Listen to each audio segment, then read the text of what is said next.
अल्हम्दुलिल्लाहि अकरम अल्लज़ी खलक़ल इंसान व करम व अल्लमहु मिनल बयानि मा लम यअलम। अऊज़ु बिल्लाहि मिनश शैतानिर रजीम। बिस्मिल्लाहिर रहमानिर रहीम। वमा खलक़तुल जिन्न वल इंसा इल्ला लियअबुदून। सदक़ल्लाहुल मौलानाल अज़ीम व सदक़ रसूलुहुन नबियुल करीम व नहनु अला ज़ालिका मिनश शाहिदीन वश्शाकिरीन वल्हम्दुलिल्लाहि रब्बिल आलमीन। दमकता रहे तेरे रोज़े का मंज़र, सलामत रहे तेरे रोज़े की जाली। हमें भी अता हो वो शौक़ अबू ज़र, हमें भी अता हो वो जज़्बे बिलाली।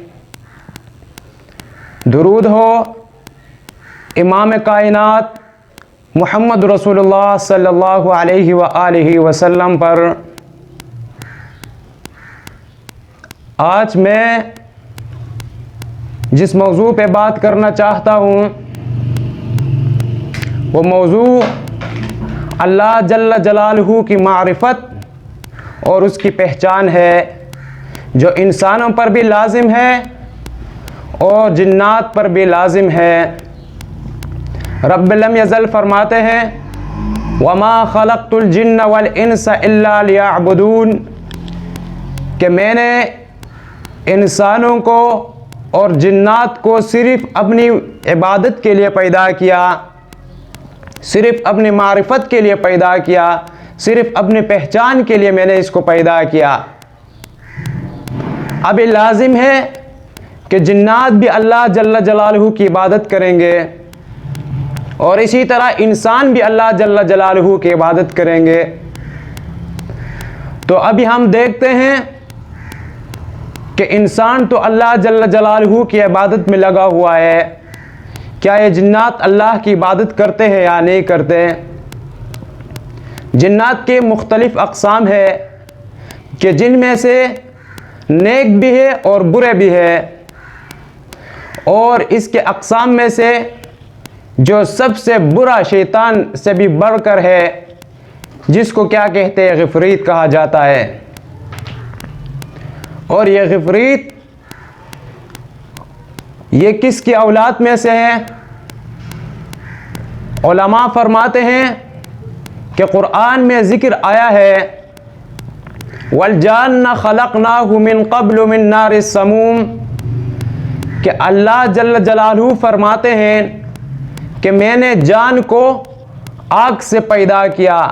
ये जान जो है ये शैतान जो है और जितने भी इसके साथी है, ग़िफ़रीत जो है और जितने भी इनके साथी है, ये सब इसके औलाद में से अल्लाह ने इसको क्या है, आग से पैदा फरमाया।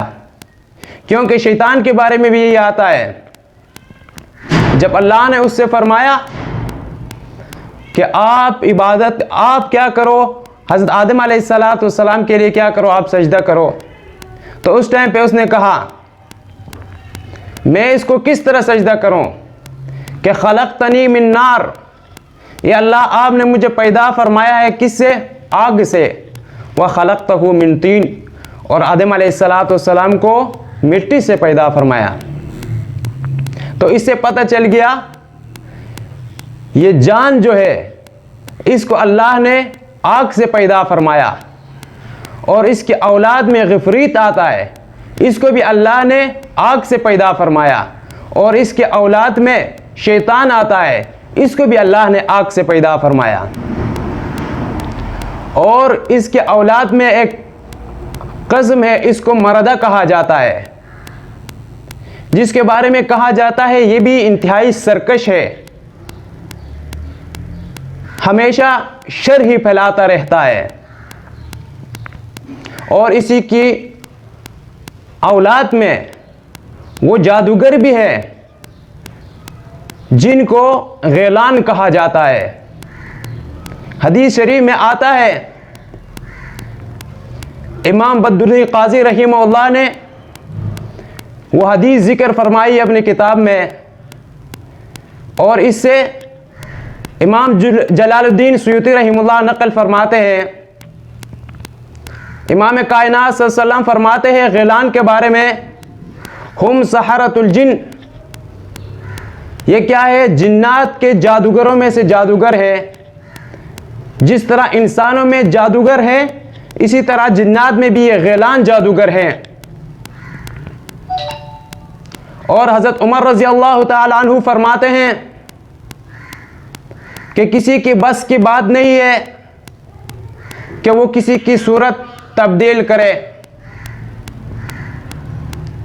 हाँ, जिस तरह कि इंसानों में जादूगर हुआ करते हैं, इसी तरह शयातीन में भी, जिन्नात में भी जादूगर होते हैं। और हज़रत उमर रज़ी अल्लाह ताला अन्हु फरमाते हैं, जब आपको पता चल गया कि ये जादूगर है, आपने इसको देख लिया, तो उस टाइम पे आज़ान दिया करो कि आज़ान से भाग जाते हैं। और एक दूसरे हदीस में भी यही आया है कि ग़िलान क्या होते हैं, रात को इंसानों को रास्तों से भटका देते हैं। इमाम कायनात सल्लल्लाहु अलैहि वसल्लम फरमाते हैं, जिसके फरमान के मुताबिक अगर किसी इंसान रास्ते से भटक गया रात को, जब वो आज़ान दे दे, दोबारा फरिश्ते इसको अपने उसी रास्ते पे ले आते हैं जिस रास्ते से वो भटक गया था। और ये तमाम क्या है, शैतान भी है और इसके जितने भी साथी है। तो पता चल गया ये भी क्या है, जिन्नात की अक़साम में से है। और अहले ज़बान और अहले कलाम फरमाते हैं, जब जिन का जिक्र मुतलक़न करते हैं, वो तो आम जिन्नात मुराद लेते हैं इससे। और जो वो कहते हैं, जो लोगों के साथ जो जिन्नात रहते हैं आबादियों में, वो इसको आमिर कहते हैं। जो इनमें से लोगों के सामने हाजिर हो जाते हैं, इनको वो अरवाह कहते हैं। और वो जिन्नात जो सरकश है, अल्लाह के नाफरमान है, जिस पर मुहर लगा हुआ, इसको शैतान कहते हैं। और वो जिन्नात जो इससे भी बढ़कर है, वो इसको गिफरीत कहते हैं, उनकी इस्तिलाह है। इसके अक़साम का भी पता चल गया। अब ये इंसानों पर हमला क्यों करते हैं? क्या इंसानों के जिस्मानी दुश्मन है? क्या ये इंसानों के रूहानी दुश्मन है? ये इंसानों के जिस्मानी भी दुश्मन है और रूहानी भी दुश्मन है। जिस्मानी क्यों दुश्मन है? क्योंकि अल्लाह जल्ल जलालहू अम्मा नवालहू इस ज़मीन की बादशाहत इन लोगों को दी थी। वो यहां पे रह रहे थे। जब इन लोगों ने खूनरेज़ी शुरू की, यहां पे फसाद शुरू किया, तो अल्लाह जल्ल जलालहू ने फरिश्तों के ज़रिए इनको यहां से निकाल दिया और ये जजीरों में चले गए और पहाड़ों में चले गए। जब अल्लाह ने हज़रत आदम अलैहिस्सलाम को पैदा फरमाया और इस कायनात में उसको, इस ज़मीन पर उसको खिलाफत दी, तो इनको गुस्सा आ गया। तो उसी वक़्त से खिलकतन ही इनके दुश्मन हो गए ये। और दूसरी बात कि जब हज़रत आदम अलैहिस्सलाम जन्नत में थे, जन्नत से निकलने का सबब शैतान बन गया और शैतान की मरदूदियत का सबब हज़रत आदम अलैहिस्सलाम बन गया। तो इसी वजह से हज़रत आदम अलैहिस्सलाम इनके लानती होने का सबब बन गया। इसी सबब की वजह से ये शैतान इसका रूहानी दुश्मन बन गया। तो पता चल गया ये इंसानों का जिस्मानी भी दुश्मन है और रूहानी भी दुश्मन है। तो हम क्या करेंगे कि अपने दुश्मन से बचाव के लिए, कि जब हम इनसे बचना चाहें तो सबसे पहले हमें क्या करना है, नमाज की पाबंदी ज़रूरी है। कि जिसने 5 वक्त की नमाजें पढ़ी कि इसका शैतान कमज़ोर हो जाता है। हदीस शरीफ में आता है कि मोमिन का शैतान लाग़र होता है, कमज़ोर होता है। क्यों? क्योंकि वो नमाज की पाबंदी करता है, क्योंकि वो अल्लाह जल्ल जलालहू का जिक्र करता है, वो नेक आमाल करता है। इसी वजह से इसका शैतान कमज़ोर हो जाता है। और दूसरी चीज़ क्या है इनसे बचाव के लिए?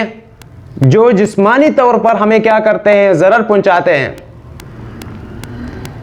हम अपने बच्चों को या खुद ही क्या करें, दूसरी गंदे जगह से बच जाएं। और ये गंदगी 2 किस्म के है, एक तो ज़ाहिरी गंदगी है और दूसरी क्या है, रूहानी गंदगी है।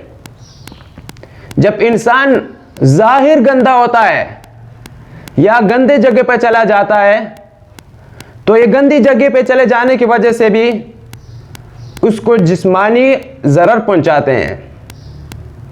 और जब ये रूहानी बीमार होता है, इसका मोबाइल गलत इस्तेमाल होता है या घर में टीवी वगैरह आते हैं, तो इसी वजह से भी शैतान इसके घर में दाखिल होते हैं, जिन्नात के घर में दाखिल होते हैं, इसके ऊपर क्या है, हमला करते हैं। और तीसरा जो क्या, अमूमी तौर पर देहात में जो साम घरों में दाखिल होते हैं, ये जिन की शक्ल अख्तियार करके, जिन्नात की शक्ल अख्तियार करके दाखिल होते हैं। हदीस शरीफ में इनको डायरेक्ट मारने की ममानियत आई है। पहले इसको मौका देना चाहिए, उससे कहना चाहिए कि यहाँ से चले जाओ। जब वो न जाए फिर इसको क्या है, कत्ल करने की इजाज़त है। व आखिर दावाना अल्हम्दुलिल्लाहि रब्बिल